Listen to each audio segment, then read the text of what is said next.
the strange things that were happening leading up to me getting arrested. These are some of the things that was happening to me leading up to my arrest. First of all, Zell and Joy parents had teamed up and started spreading massive rumors and lies about me, simply because they were trying to get money from me because I was seeing their daughters, and I had been seeing them for almost 2 years. And once their parents realized there would be no financial gain coming in from me, seeing and being that their daughters decided that they wanted their daughters to come home, back home. Seeing and being with their daughters, they decided that they wanted their daughters to come back home. They started threatening their daughters and threatening me, which made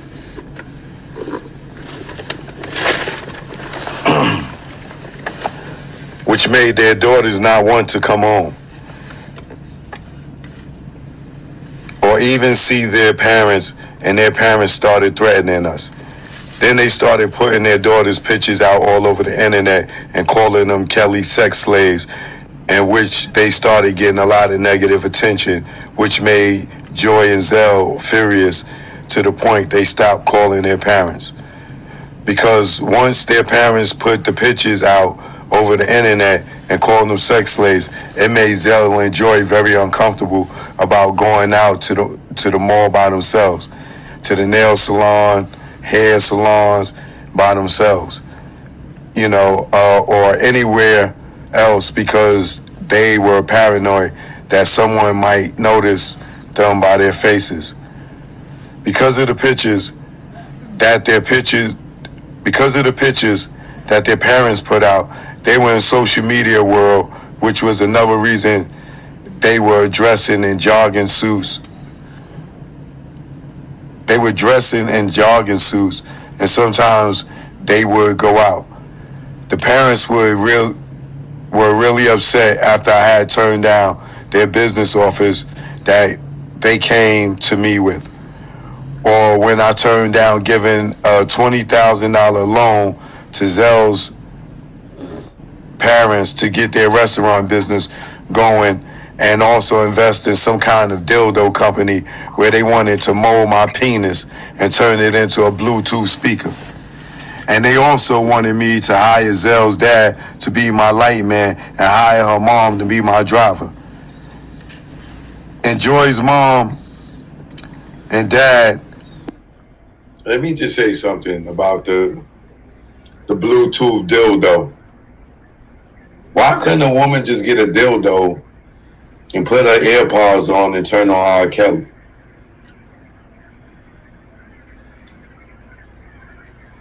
Just asking. I'm just asking. Wanted me to produce Joy's music and make her a singer, but Joy is not a singer. And I told her mom when I met her that I had no idea that Joy could sing, and that I gave her my number because she was only on my stage and she was cute. And most importantly, she's grown. And her mom was fine with that, but she kept on pushing the fact that Joy is a singer, and that's why she's with me, but Joy said that's different.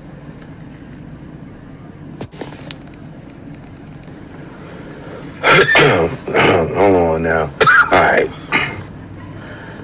Now, their parents were really upset after I had turned down their business offers that they came to me with, or when I turned down giving a $20,000 loan to Zell parents to get their restaurant business going, and also invest in some kind of dildo company where they wanted to mold my penis and turn it into a Bluetooth speaker.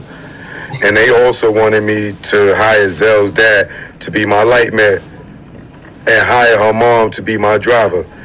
And Joy's mom and dad wanted me to produce Joy's music and make her a singer, but Joy is not a singer. And I told her mom when I met her that I had no idea that Joy could sing, and that I gave her my number because she was on my stage and she was cute, and most importantly, she was grown.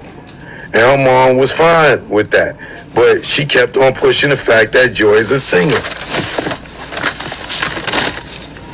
And that's why she's with me.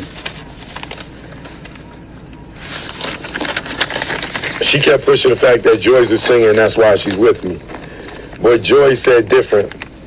Joy told her mom that is not why she is with me, and that we were seeing each other, and her mom didn't like that, but never told Joy that she couldn't see me. But Joy's mom would continue talking about me buying clothes from her boutique to dress my dancers in. But I would tell her that we were already in the middle of my tour, and my dancers already had their wardrobe for the tour. Then months later, Joy's mom wanted to come to Chicago and meet me about something, and though I did not know what it was about, I welcomed her. So when Joy's mom came to the studio, she came in there with Joy's little sister and wanted to talk about me producing and writing songs for Joy's 15-year-old sister. And though I was not interested in writing or producing for Joy's 15-year-old sister, for one, because she was too young, and for two, I listened to her sing out of respect for Joy. But her little sister just don't have it. She just didn't have it. And when I was honest about it, Joy's mother didn't like it at all. She told me that people like Puff Daddy, Jay-Z, and other producers were interested in working with her. With working with Joy and her little sister. And my whole attitude was very positive, and I told her mom that I am not God, but you guys want me to give you my professional opinion based on my experience, and that's all I was trying to do. But I knew her mom didn't like it. And after that, she eventually started telling Joy to come home. But at this time, Joy was almost 21. It was not trying to go home at all. And because she was almost 21, I did not and could not make her go home. And the more she didn't go home, the more her mom would start talking and telling lies on social media, saying that I've brainwashed their daughter and held their daughter against her will, starved their daughter, denied their daughter from using the restroom, and put their daughter in the coat where I had other girls that I was doing the same thing to. And when Joy's mom and dad started spreading all those lies, and which made Joy really not want to come home, Joy's mom and dad teamed up with Zell's mom and dad, and the four of them went on a smearing campaign, just like they threatened that they were going to do. They started hooking up with different bloggers, radio stations,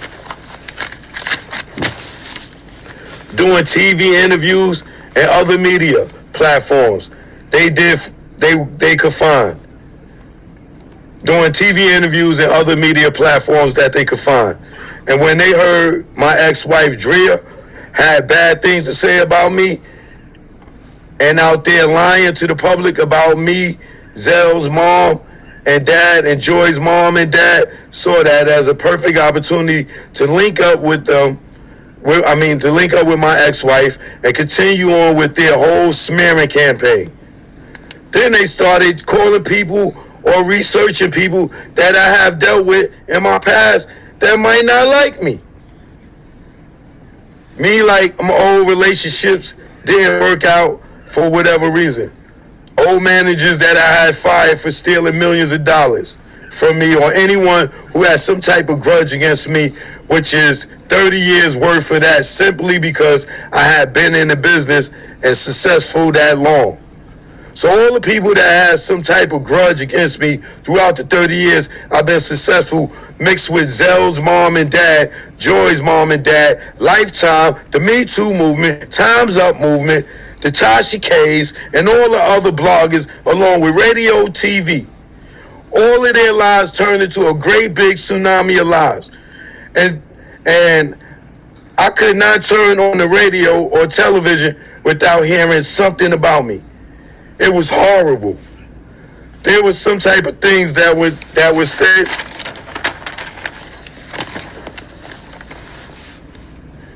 GCI radio station in Chicago said on the radio, when we come back, we're going to tell you why R. Kelly has not been arrested And I left the radio station on that station because I wanted to hear that, where we were going to say, and after the commercial, they came back and said, the reason why R. Kelly has not been arrested is because he's been trafficking underage girls to some very high up people in law enforcement here in Illinois, and also to some people in the federal government.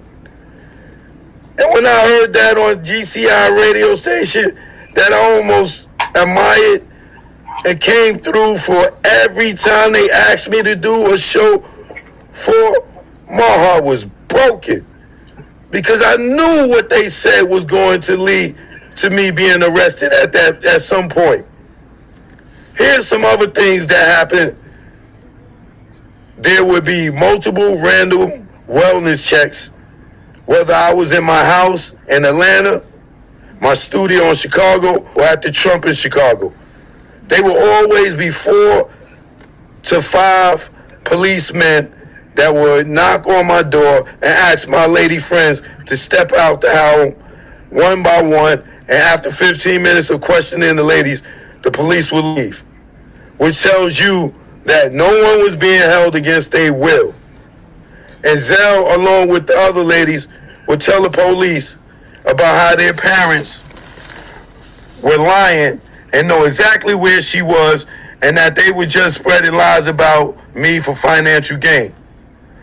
I always ask for my lawyers or someone to please get those police reports to prove that no one was brainwashed, coerced, or being held against their will. Because the police are trained to know those type of things are going on, by when they was questioning people, they could tell the way they talk, the way they look, and their demeanor. And you know that is definitely a strong case for the defense to have subpoenaed those cops that came and did the wellness checks. Because every time they did the wellness checks, they pulled all the girls out the house and they all said they was good. So why wouldn't the defense use that to show that these girls were never, it was no kidnapping?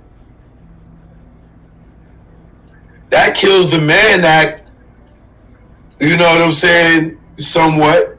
I mean, that's a good defense for the Mann Act. If you got police that keep coming out doing wellness checks, they pull everybody out the house, everybody like, yo, we good, everybody go back in. That is 100% government proof. Because the police work for the state. They come and they do a report. They got a wellness check. They went to R. Kelly's house. They pulled everybody out. Everybody said they was fine. Azriel said, yo, my parents is doing that for money. Same thing she told Gail.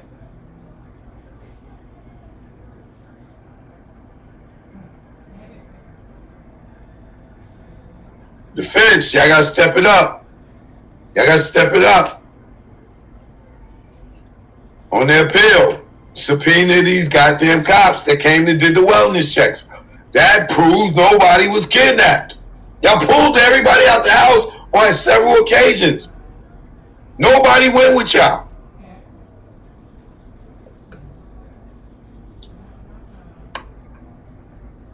Y'all see why this brother's speaking? So y'all can see what the hell going on?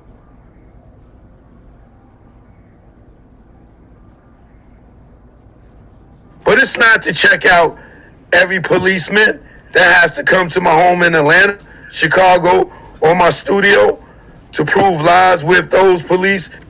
Another thing that happened to me leading up to my arrest is while I was meeting with my lawyers at the Trump in Chicago, a police started banging on my door, and when I answered it, one of the police yelled.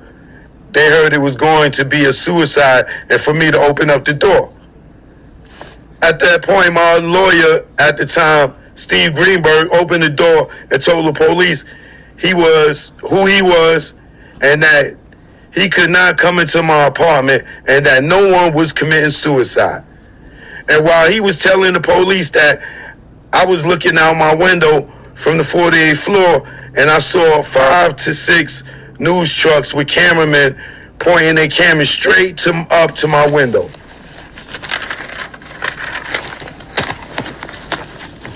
And I could not believe it. And I know they have a recording of this. Oh, damn, hold on. My bad. And I could not turn on the radio or television without hearing something about me they could find. What they said was going to lead to me being arrested at that, the way they look and their demeanor. Somebody just made me think about something. Who was that? Oh, that's Zibowski. What up? Yeah, them wellness checks is fucking harassment. Because once again, them girls wasn't being held against their will. They parents keep calling them, sending the police over there. That shit is harassment, and they didn't get arrested for harassment, for extortion, like. But it's not to check out every policeman that has to come to my home in Atlanta, Chicago, or my studio to prove lies with those police. Another thing that happened to me leading up to my arrest is while I was meeting with my lawyers at the Trump in Chicago, a police started banging on my door, and when I answered it, one of the police yelled. They heard it was going to be a suicide and for me to open up the door. At that point, my lawyer at the time, Steve Greenberg, opened the door and told the police he was who he was and that he could not come into my apartment and that no one was committing suicide. And while he was telling the police that, I was looking out my window from the 48th floor and I saw 5 to 6 news trucks with cameramen pointing their cameras straight up to my window.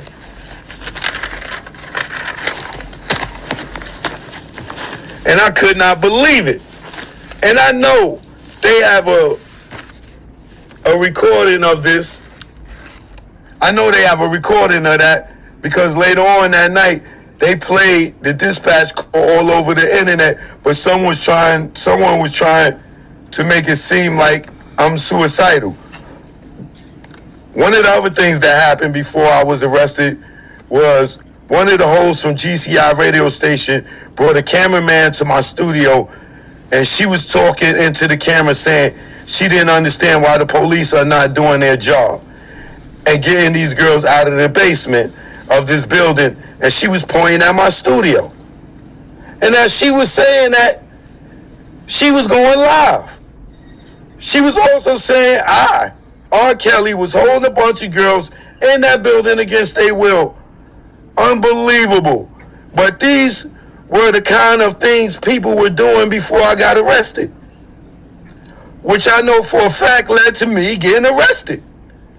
Another thing that happened is I was in my studio working one night, and friends of mine started sending me video footage of the outside of my studio.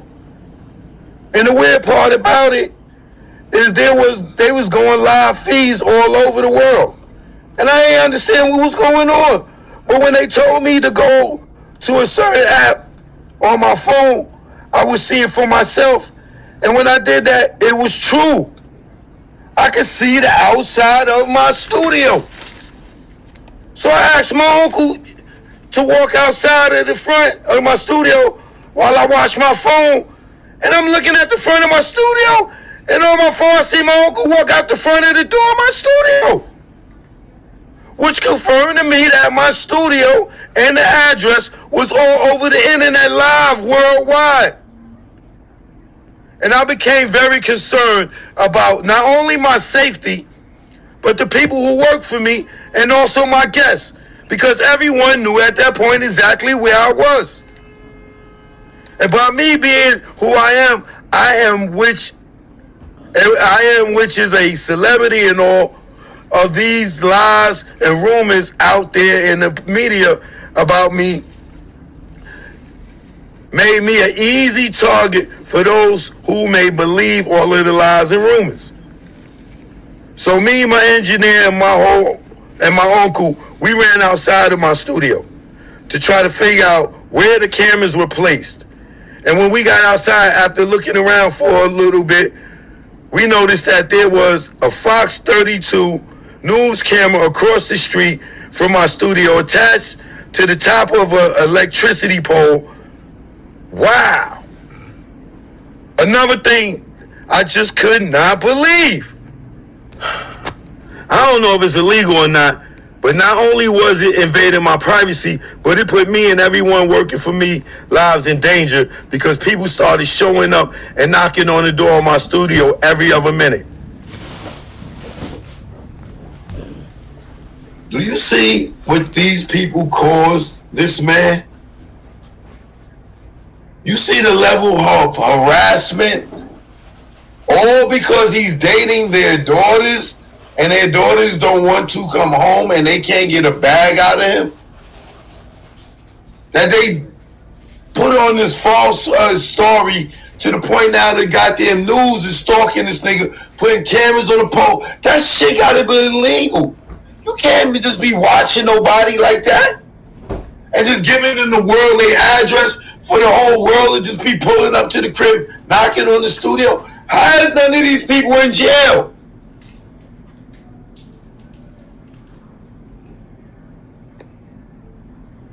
And the cameraman was just sitting out in the front of my studio.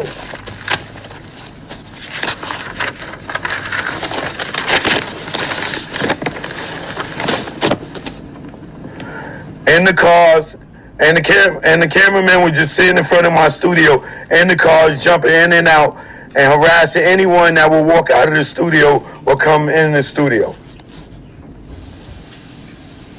As Drea, my ex-wife, was continuing to spread lies and crazy rumors about me, and as Joy's mother and father, along with Zell's mother and father, and everybody that had grudges against me from my past, continued to do some which went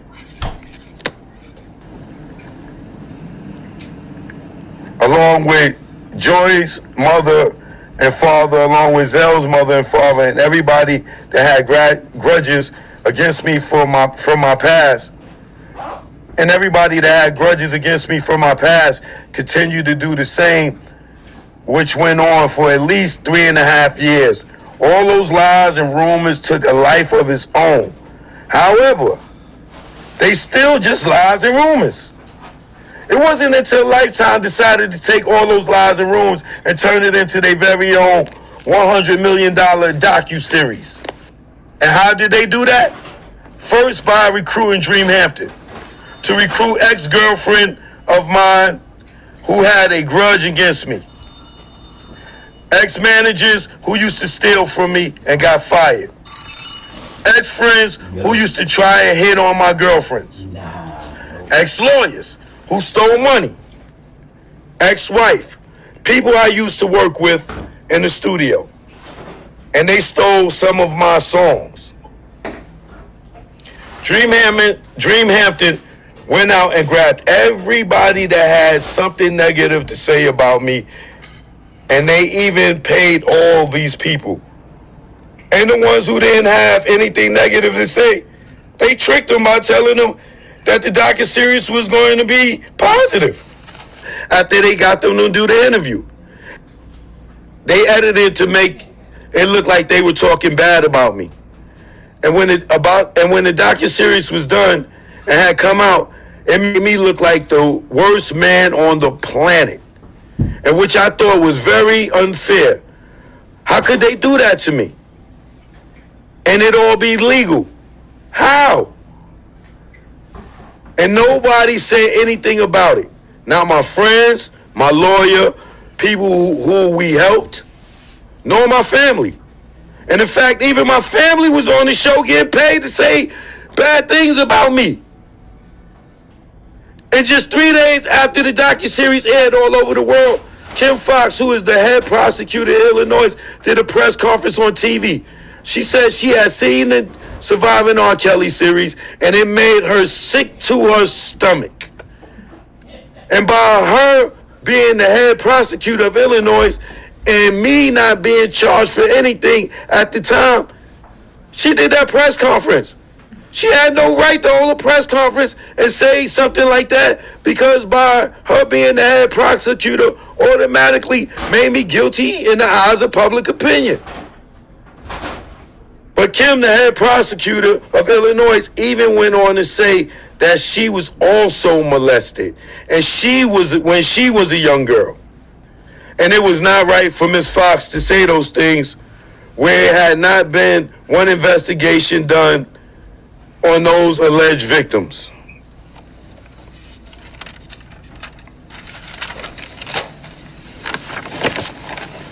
In that Lifetime docuseries, no one was questioned. No arrest has been made. None of those alleged victims ever went to a Chicago police station and filed a police report against me whatsoever. There were no doctor reports from any of those alleged victims. No psych doctor reports, no background checks on any of the alleged victims. Lifetime and Dreamhampton just allowed whoever wanted to come on that docuseries and say whatever the hell they wanted to say about me. And let's not forget the fact that they got paid on top of it. Question: what if Dreamhampton told all these people that they weren't going to get paid? That she wasn't going to pay them? Any questions?